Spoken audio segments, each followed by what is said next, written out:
Welcome to First Reading, the Old Testament Lectionary podcast for lovers of the Hebrew Bible everywhere. I'm Tim McNinch, Assistant Professor of Hebrew Bible at Christian Theological Seminary. And I'm Reverend Dr. Rachel Wren, Assistant Professor of Biblical Studies at Trinity Lutheran Seminary at Capital University. This week, we are bringing you preaching tips and tricks on Jeremiah 18, 1-11, the first reading for September 4th, 2022. And we have a special guest with us this week. That's right. Dr. Steed Davidson is the Dean of the Faculty and Vice President of Academic Affairs and a Professor of Hebrew Bible Old Testament at McCormick Theological Seminary. He's also an ordained elder within the United Methodist Church. A native of Trinidad and Tobago, Dr. Davidson earned his PhD in Hebrew Bible from Union Theological Seminary in New York. He's the author of multiple works, but he's working on something right now on the book of Ruth that we want you all to keep your eyes out for. In addition, he's published several times over at Working Preacher, and if you'd like to see more of his stuff, take a look over there. Dr. Steed Davidson, welcome to First Reading. Well, thank you very much for having me. It's a great privilege to be here in this conversation. Oh, wonderful. We're so excited you're here. Can you talk to us a little bit, just how did you become a biblical scholar? How did this path open itself up to you and you decided to follow it? Oh, wow. This is an interesting question. So one of the things I just finished writing was a sort of, I guess I want to call it an intellectual autobiography. I traced my interest in sort of critical reading with the Hebrew Bible to the age of 13, when I had what I thought was a very striking question. What was the fruit that the man and woman ate in the garden? Uh-huh. Up until that point in time, I thought I knew the answer to the question, until I read the actual Bible rather than children's Bibles. And then when I read the actual Bible, there was the answer that I thought was there was no longer there. So that created a bit of crisis for me in my own thinking. Maybe about 3 or 4 years later, I was in an English class. We were reading Milton's Paradise Lost, and I realized, there's an answer here. And in fact, much of what I was reading in Milton was much more familiar to me than what was in the book of Genesis, the actual book of Genesis. Yes. So it did open up a set of questions and concerns and inquiries for me. So that's the early story of curiosity, trying to solve it. And I've been spending a lot of my adult life trying to solve that conundrum. Right. That's wonderful. You had the question, you went to the Bible, and then you also had the experience of realizing that what you thought you knew about this biblical text was actually this culturally mediated thing. That's very familiar, I think, to all of us. Yeah. I think so. Unfortunately, it is. And it's, in some instances, people do not get the help to actually name that as, this is culturally mediated versus this is what it, because a lot of things pass under the rubric the Bible says. Right. That's really not in the Bible. Right. Absolutely. Well, we are, as I said, we are just delighted to have you here this week to talk with us about Jeremiah 18. Would you please read the text for us and let us know what translation you're going to be using? Sure. I will read from the recently published NRSV updated version. The word that came to Jeremiah from the Lord. Come, go down to the potter's house, and there I will let you hear my words. So I went down to the potter's house, and there he was working at his wheel. The vessel he was making of clay was spoiled in the potter's hand, and he reworked it into another vessel as seemed good to him. Then the word of the Lord came to me.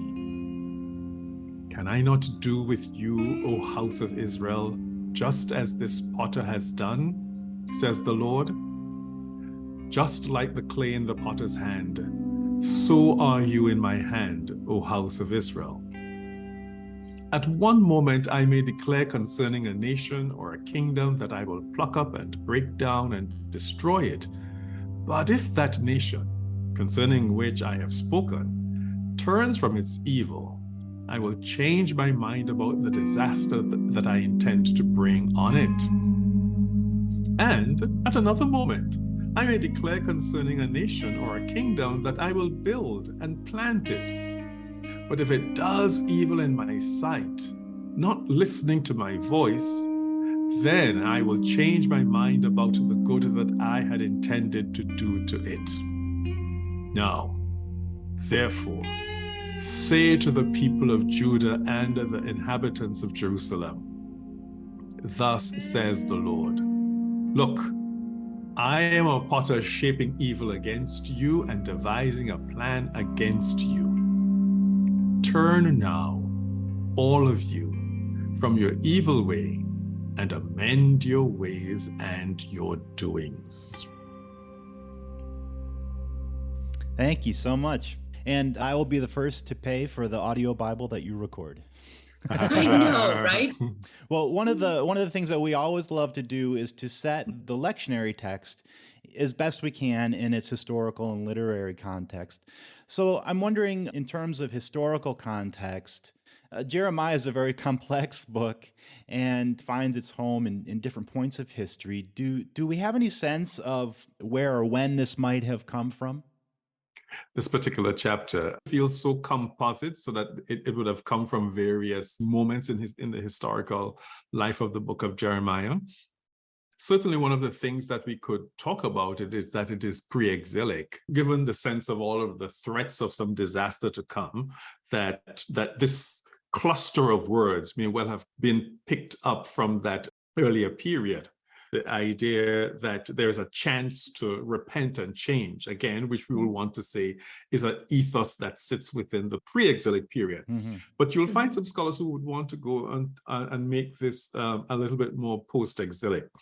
Mm. My suspicion is that there are a set of ideas that are largely pre-exilic that have been edited and shaped within the post-exilic period in the form in which we have it here. Now, this passage is so dominated by this extended metaphor of a potter and the clay. What should we know about the ancient Near Eastern reality of pottery that might be helpful in understanding or even preaching this text? I think one of the things is to pay attention to the fact that this seems like an ordinary potter who would manufacture some very basic utensils for household use. That is to say, let's not think of this potter represented here in a sort of an artisanal type of a way. This is not somebody who is making stuff that would be sold on Etsy. That he's actually working on some very regular household utensil, like lamps. It will be something that's for ordinary use, I would imagine, rather than something a little bit more elaborate. So we should not think like Jerusalem Farmers Market on a Saturday morning or boba tea. Yeah, right. And the activity that he's doing is sort of a routine. Mm-hmm. And despite having that practiced involvement with the product, yes, failure is going to come. Mm-hmm. Because, I mean, I have never tried my hand at pottery, but I think even the most skilled potter will admit to failures over and over again, even when they are producing stuff that they have already done before. The closest association I can make with this is with baking bread with yeast and dough. It's that you could do it so excellently today.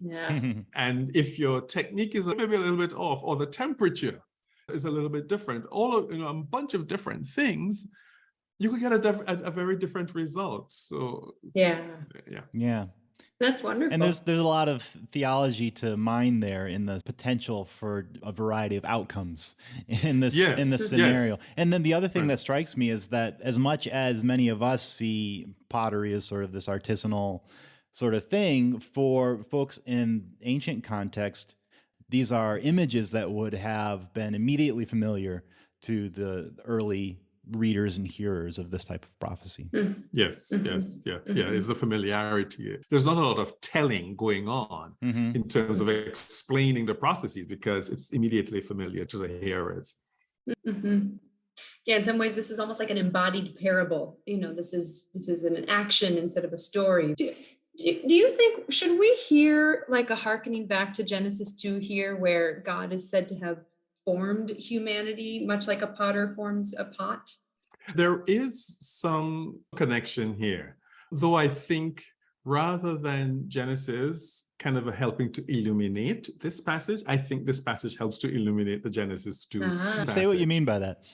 All you have, say, in Genesis 2 is this using of the term yatsar, and there's no explicit kind of a mention that this is like a potter that's forming, etc. So that the image is not very well filled out in Genesis. Yeah. Right. Here, what you have it, and you have the words, right? You have the yatzar term, the name for the potter, and the verb that's being used as well. And then you kind of get to see some of the processes a little bit, the sense of actually sitting at a wheel and doing the forming, etc., working with the clay, and that sort of a thing. And I think what that does, it really brings a lot more light on Genesis chapter 2 and the formation of the first human. So that's the connection I make. But yes, they are connected. I would definitely say, let's think of them together. Does that bring in Genesis 3 as well then, and this kind of discussion of sin? You should, in some ways. I would definitely want to look at stuff like that, because certainly one of the things that this passage raises for me, and this is one of several in the book of Jeremiah that does this, is the notion of theological anthropology, if you want to use that big word, at work here. How does this book understand human beings? Is it understanding human beings as inherently flawed? So flawed that human beings cannot do any good? Or is it that there is a capacity for good within human beings? And we see that in some aspects of the passage being raised. The implication that you could change and repent, right? That there's a way in which to change. I think the text is saying that you would kind of cease your evil and do good, right? And in this passage of Jeremiah, there's room, there's a sort of a conditional understanding, but we'll come across other passages where the invitation to change doesn't exist, because it may just well be the presumption that you can't change, and the only thing that I can do is just destroy you.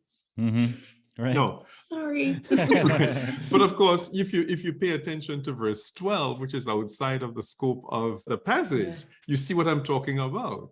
This sort of a very, very pessimistic notion about humanity. Or at least this group of human beings, so whether all of humanity or not.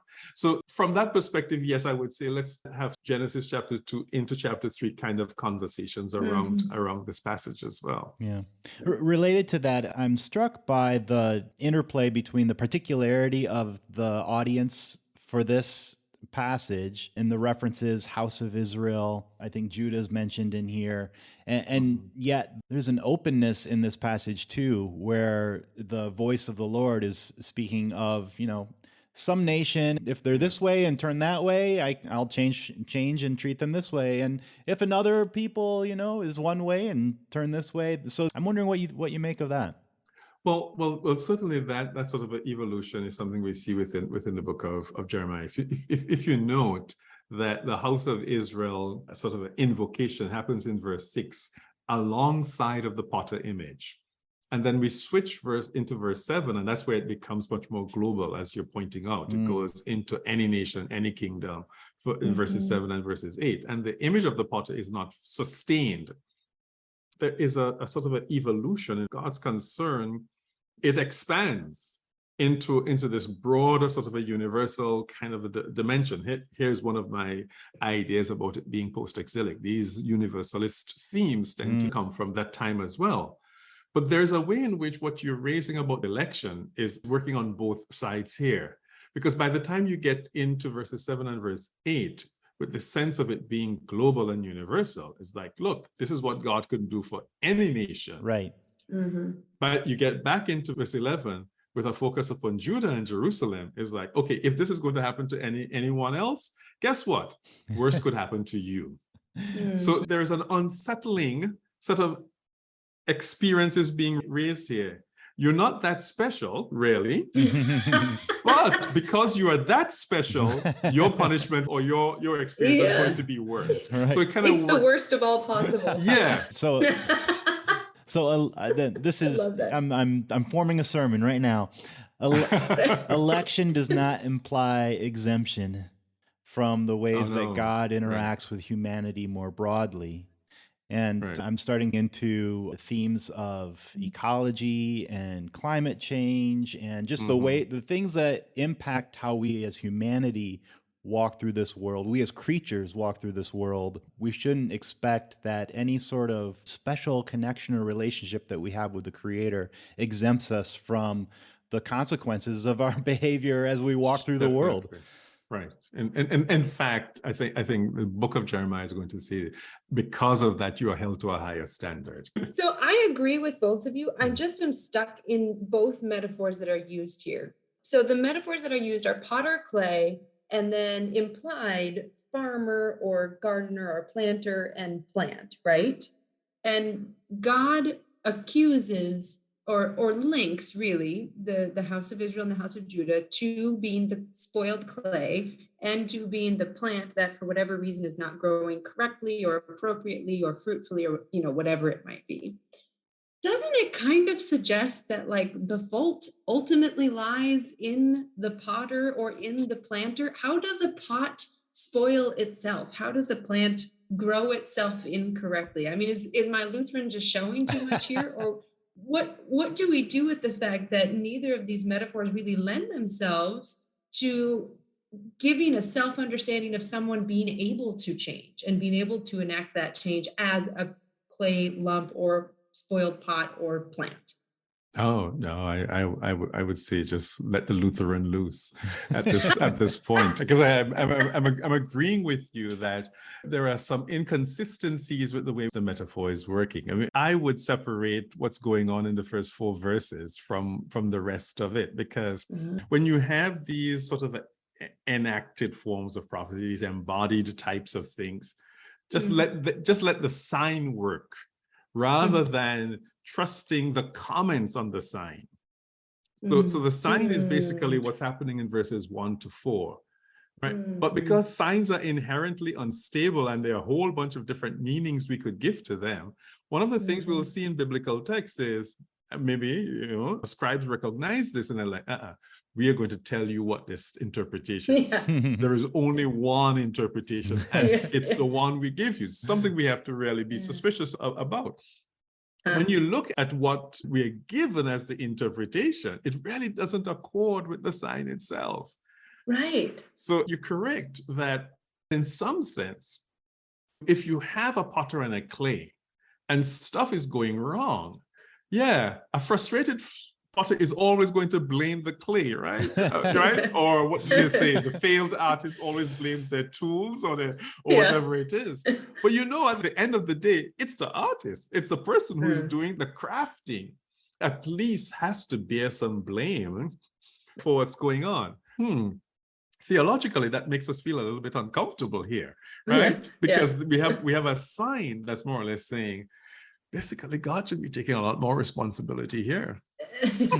Well, it almost lends itself to more of a post-exilic historical explanation, or just this idea that this is less of a call to change behavior than it is more an explanation or a reason to Israel and to Judah of what is currently happening. You are currently undergoing transformation because the pot was spoiled and needs to be reworked, and it will be painful and it will be damaging in some ways. But I mean, that's almost where my idea of a sermon would go, is this kind of sense of possible new life that comes on the other side of the reforming and the reworking that you're currently undergoing. Well, following what you're saying, then what you have done is to take the metaphor and keep the focus on the potter rather than the clay.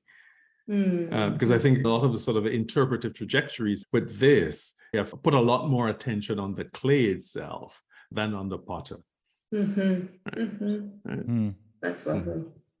Well, I'm always struck by the way that the complaint that God has against the people in this passage is just so amorphous. It's all it says is, change from your evil way. I wish I could tell from this passage what it was that God was so upset about. Do we get a sense from the wider context of Jeremiah, or is this just a sort of more generic prophecy? This one is more generic, but of course, you go through the rest of the book of Jeremiah, it's a grab bag of offenses. So there are no ends of them. And of course, they range far and wide. And Ra'ah is sort of, by this time, is fairly generic use in the book of Jeremiah, and the sense of this calling back from it. And the term Ra'ah that's used there is not only in the indictment of the people and their leaders, but is also the term that's used for the judgment that is portended here, that God is intending to do ra'ah, evil, to the people. Mhm. Although Right. God might change. Right. So that's the other sort of a slippery thing about this passage, because yes, there is room here for God to change God's mind. And it's not presented in a capricious sort of a way. But this is where our Lutheran sister might get uncomfortable, is that the divine mind is sort of dependent upon human will. Right? I will change my mind about the disaster that I'm intended to you if that nation changes. So if the nation changes, so that the humans are the ones in some ways within the frame that could have the capacity to change God's direction and pull God back from the evil. So there's an uncomfortableness here in the middle of the passage. The theology doesn't always sit with what we would want to think. I think this point you bring up about the real power that humans are given in this passage to affect the future is one of the reasons why I find verse 12 so fascinating and so heartbreaking. Yeah. You know, it's just a really sad, we didn't include it in the reading, but to use the NRSV, right after God says, turn now, all of you, from your evil way and amend your ways and your doings, the people respond, which is unusual for this kind of prophetic literature, that the people get this moment to respond. And I'm just curious, how do you read their tone in that response? Well, this is such an interesting thing. Why, of course, that we know why that is going to be excluded from the lectionary portion. Yeah, we can't say thanks be to God after verse 12, right? We could say it after verse 11. But again, here's another uncomfortable piece that it's not dominant, but it's there. The uncomfortable thing is of people who would reject God. I mean, and of course, this is part of one of the complaints we'll see in Jeremiah, that God was just persistent in sending prophets, in trying to reform the people, and they kept rejecting. So this idea that the people are going to reject God is not unheard of in the book. But what's unheard of is that you will actually see it in this way. Now, again, does this all flow together seamlessly? Maybe not. But that it is put in here may be a way of saying, this makes sense why when you walk past Jerusalem, you see it in ruins. Because guess what? This is what the people said when God gave them the chance. Yeah. Interesting. Yeah. I read that verse a little bit differently in that I didn't read it as the actual response of the people, but more sort of in the pessimistic voice of the prophet, saying, God says change, but this is what you're going to say in response. It's almost like a rhetorical move of preemptive shaming. Like, I can anticipate that this is how you're going to respond, with some nonsense about we can't change. We just have to keep doing evil. In other words, there's no excuse. Don't give me that lip, because I'm already wiping that off the table. And if we go in that direction, then it also raises the sort of crises that emerges within the prophets. The sense of it's hard to get a hearing and it's hard to get a response. So in your interpretation, Tim, there is this sort of an internal conversation that's also happening that's saying, I might anticipate that they will actually not say yes. And it does create a sense of crisis, because, most of the prophets were not very successful in convincing the people to do what needed to be done. It's a later generation that recognized, oh, wow, they were actually guiding us in the place we should have gone if only our ancestors had paid attention. Which is probably why we still have their words with us. I mean, if people had responded and said, oh, yeah, well, let's change, and the disaster didn't come, then who would pay attention to that, doomsaying of the past, Right. We should probably take a turn, just for sake of time, towards preaching pitfalls or preaching angles. But before we do, I just want to throw on one little thing. The beginning of that verse 12 is the Hebrew word noash. And if you look up the Hebrew word noash, it's a nifal participle, and halot, which is one of the preeminent Hebrew dictionaries, just translates it damn with an exclamation point. So I don't know where they got that from, but I kind of love that. Preachers, if you want to use that in your sermon. So preaching pitfalls. One of the ways that this strikes me is it seems like it would be an easy sermon to preach, to say, therefore, be good, change for the better, and God will be nice to you. And, don't keep doing what you're doing, or God's going to bring down the hammer on you. and that sort of Deuteronomistic behavior equals judgment equation. I wonder if there might be more helpful ways of thinking about how to bring this into a homiletical environment. Tim, what you just described, I think, is the kind of a sermon you preach when you're coming at it on the 11th hour. So if you're preparing your sermon on the 11th hour, that's kind of where you go, because that's easy. That's so routinized, and you could make it happen. So I think the pitfall to avoid is don't wait until the last moment. But I know easier said than done. Well, hey, preachers, we're giving this to you 2 weeks ahead. That's right, first readers, you're getting it. Right. Yeah. So as our conversation has shown, there's a lot of complexity that's here. And let's not try to flatten this into a simple act consequence, because I know there's a lot of preaching out there that feels that way, particularly coming through the pandemic. Oh, we've gotten this awful stuff because we have been sinful. The nation has been sinful. We have not been this, and this is God's punishment to us, and these kinds of consequences. Yeah. I mean, and I'm putting it in a very crude way, because I may go to a church that will say it in that way, but there are more sophisticated ways of people saying the same thing, and we should very much avoid that notion of just the simple act consequence relationship. So that calls us to be a little bit more, I think, proactive, and then asking, what do we do with an image of the potter and the clay? One of the things, of course, for us to pay attention to is to not confuse this particular passage with others within the book of Jeremiah, or even say Isaiah. So for instance, Isaiah 64:8 has a stronger and I think much more popular verse. But now, Lord, you are our Father, we are the clay, and you are the potter. That verse, because it gets tied into a hymn and all of that sort of a thing. That springs up in people's imaginations. And so preaching this text requires you to be aware of that and to give Jeremiah 18 its integrity. And I mean, I'm not ultimately saying, just ignore Isaiah, but there may be ways within which the Isaiah passage might be illuminating for this, but try not to make it the dominant focus. Now, the other thing that I would say for preachers is, if you're working with chapter 18, then I think make a clear decision as to whether or not you can competently handle what I would call the two sections of the passage. I think 1 to 4 has its own sort of an integrity that you could work with. And then 5 to 11 is another. Bringing the two of them together is going to be quite difficult. Trying to preach the entire 11 verses as a unit is going to be difficult. I'm not saying don't do it, because, there may very well be the sophisticated preacher who can achieve that. Can we circle back to that for just a moment, just so I'm clear on the distinction that you're making between those two sections? One was the sign itself, and the other is sort of an interpretation, one particular interpretation of the sign.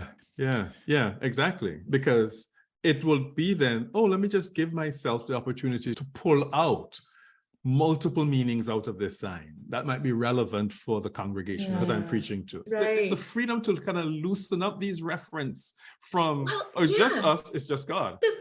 Can I throw something out there? Because I'm listening right now to a book by Amy Jill Levine on the parables of Jesus. And that's what stood out to me is like, anytime you think you have a parable nailed down, you've got it wrong, because there's an inherently unstable element to parables that resists being clearly locked in. And so what I love about what you're saying is you're almost offering preachers the freedom to say, sit in the parable in verses 1 through 4 and see what interpretations come out. Allow the succeeding verses to be one of those interpretations, but maybe play with some of the freedom here. And I just love that idea. That sounds like a great sermon. Oh, definitely. And I guess we will surprise ourselves if we give ourselves that. Yeah. That's delightful. I don't think we've ever accomplished both preaching pitfalls and preaching angles in one point, but I feel like we just kind of did that. Well, in our last few minutes here, is there anything else that we want to add as far as tips for preachers who want to form a sermon from one or both parts of this text? I just love the idea of thinking of verses 1 to 4 as a parable and verses 5 to 11 as a sermon. one sermon on this parable, and then kind of branching off there from different places. I also really love verse 12. I don't know if it's just like the Enneagram 4, like the hopelessness that draws me to it. But if you picture it as like a despairing people who recognize they're being given an opportunity here and cannot for the life of themselves find a way to grasp that opportunity. I think there's something really powerful about sin, or even just about, the way we find ourselves in this world, doing the things that we know we should not do, that could almost breathe a word of hope into that. It's almost an instance of the law functioning as gospel, naming the thing that you cannot bring yourself to do. So if you're not feeling playful, if you're feeling dark, first readers, that could be a direction to go for a sermon. Yeah, that's quite interesting. The thing I would also want to pay attention to here is the predominance of the image of clay and its slipperiness, and then when it eventually becomes into something, its brittleness. Because certainly when we get into chapter 19, we're going to start seeing an image that will come up quite often in Jeremiah. Pottery gets invoked quite a lot just simply because it could be shattered. And it can be destroyed, and there are ways within which that image serves a very, very searing place within the book of Jeremiah for all forms of and different kinds of destruction. But here we're sort of in this sort of a very formational type of a place, and I think there are ways in which for preachers to spend some time looking at the reality of the slipperiness of clay. And if you go back to our earlier conversation of the connections with Genesis chapter 2 as a sort of a metaphor for the human condition, because it can be very easy for us either to preach this sermon from a very condemnatory point of view, where we're pointing fingers at other people for their failures. I think, Tim, you were pointing to some of those earlier, or we can preach it from a perfectionist type of perspective, where that which is produced is good and perfect and right, and therefore it is immune from its evil. It's saved from evil. There is something that's compelling about clay in all of its slipperiness, in all of its dirtiness and its muckiness, and with its potential to become that which is useful. I mean, ultimately you'll get Paul saying, but we have this treasure in earthen vessels. This ordinary thing that then becomes this way to house something that's a whole lot more. I think if we want a note of hope from this passage, that might be one place to go. That clay is not yet set. There is there's a possibility of change. It's not brittle. It's malleable. It has flexibility. And so even though you may be on this trajectory, the very fact that God is sending prophets to you to say, hey, go a different direction, is an offer of hope, an offer of possibility. And I think there's something in the image of clay itself, just the tangible image, the sign of clay that lends itself to that sort of reading. I would also just add, this is not a very highly exegetical take on this passage, but I'm struck by this in the prophets generally, and in this image in particular, the intimacy of it. If we do assign sort of the role of potter to the Lord and clay to the people, it's an intimate image. And I think so often in much contemporary religious society, there's the sense of God, a God who's out there somewhere and doesn't really pay much attention to what's going on with us. But the God that's portrayed here is intimately involved in helping to shape the nature and future of the people. A God who cares, who's involved, who is responsive to the change in behavior of the people. So it's not a distant God in this text. It's a very imminent deity in this text. You're absolutely right. And there's a level of love in that, which I think can get lost. I think you're right, Tim, to bring out the tenderness of that sort of closeness of God in this passage, in the first 4 verses especially. So certainly what I like in this direction that you're going is it's the idea that this is not an assembly line. Where here you're going to create these vessels according to this template, and the ones that don't work, we just throw them out until we get it right. But it is reworking the clay until that particular lump of clay kind of fulfills where its beauty shines out. Right, and it becomes that, so that each is different and unique in its own way. So that's the intimacy I'm picking up that you're referring to. Yeah, like I say, it's a bit peripheral to the thrust of the passage, but I think there's a lot of people sitting in churches who need to hear that. That God actually has them in mind and in hand, yes. And is wanting to work with them like a potter works with clay. Beautiful. Well, I can't think of a better note to end on. Dr. Steed Davidson, it has been so delightful to have you on today. Thank you so much for being with us. Oh, it's been my pleasure. This turned out to be a whole lot more than I anticipated. So this is good. It usually turns out that way. Yeah. Well, friends, thanks so much for listening to another episode of First Reading. If you'd like to hear more, you can find us on our website, firstreadingpodcast.com. There we have all of our back episodes and information about our guests and our hosts. And we also have, all the fun stuff, merch page, ways to donate to help keep First Reading sustainable. We're grateful to all those who give generously to help us keep going. And we're especially grateful to Trinity Lutheran Seminary at Capital University for a grant that they've given us along the way here. Thanks this week to Blue Dot Sessions for some extra music behind the reading. And thanks to all of you for listening. Until next time, I'm Tim McNinch. And I'm Rachel Wren. Blessings, clay jars.